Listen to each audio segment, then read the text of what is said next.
சென்னையில் இருந்து திருச்சி நோக்கி சென்ற 5 வாகனங்கள் ஒன்றன் பின் ஒன்று மோதி விபத்துக்குள்ளானது. இதில் 5 பேர் படுகாயமடைந்து உள்ளனர். தற்போது கிடைத்துள்ள அண்மை செய்தியாக பார்த்து வருகிறோம். காரைக்குடி சென்ற காரின் முன்பக்க டயர் வெடித்து சாலை தடுப்பு சுவரில் ஏறியதால் பின்னால் வந்த வாகனங்கள் மோதியிருக்கின்றன. அடுத்தடுத்து வாகனங்கள் மோதி விபத்துக்குள்ளானதில் 5 பேர் படுகாயமடைந்து உள்ளனர். சென்னை திருச்சி 4 வழி சாலையில் சுமார் 5 கிலோமீட்டர் வரை வாகனங்கள் அணிவகுத்ததால் போக்குவரத்து பாதிப்பு ஏற்பட்டு உள்ளது. தற்போது கிடைத்துள்ள அண்மை செய்தியாக பார்த்து வருகிறோம். சென்னையில் இருந்து திருச்சி நோக்கி சென்ற 5 வாகனங்கள் ஒன்றன் பின் ஒன்று மோதி விபத்துக்குள்ளானதில் 5 பேர் படுகாயமடைந்து உள்ளனர்.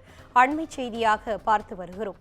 இது குறித்தான கூடுதல் தகவலோடு இணைகிறார் எமது செய்தியாளர் இளையராஜா.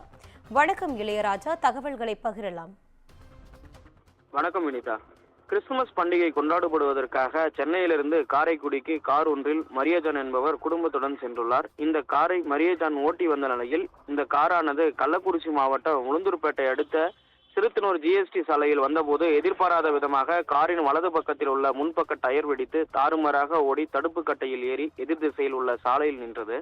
இதனால் சென்னையிலிருந்து திருச்சி நோக்கி சென்ற 3 கார்கள், ஒரு டேங்கர் லாரி, ஒரு ஈச்சர் லாரி உட்பட அடுத்தடுத்து சென்ற 5 வாகனங்கள் ஒன்றன் பின் ஒன்றாக மோதிக்கொண்டு விபத்துக்குள்ளானது. இந்த விபத்தில் 5ற்கும் மேற்பட்டோர் படுகாயம் அடைந்துள்ளனர். படுகாயமடைந்தவர்களை மீட்ட உளுந்தூர்பேட்டை அரசு மருத்துவமனைக்கு சிகிச்சைக்காக அனுப்பி வைத்துள்ளனர். விபத்துக்குள்ளான வாகனங்கள் சாலையிலேயே நின்றதால் சென்னை திருச்சி 4 வழி சாலையில் சுமார் 5 கிலோமீட்டர் வரை வாகனங்கள் அணிவகுத்து நின்று போக்குவரத்து பாதிப்பு ஏற்பட்டது.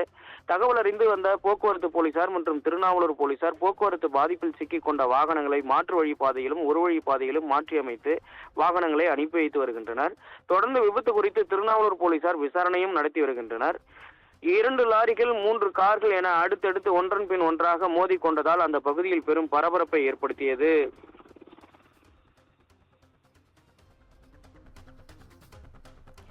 விவரங்களை வழங்கியமைக்காக நன்றி இளையராஜா.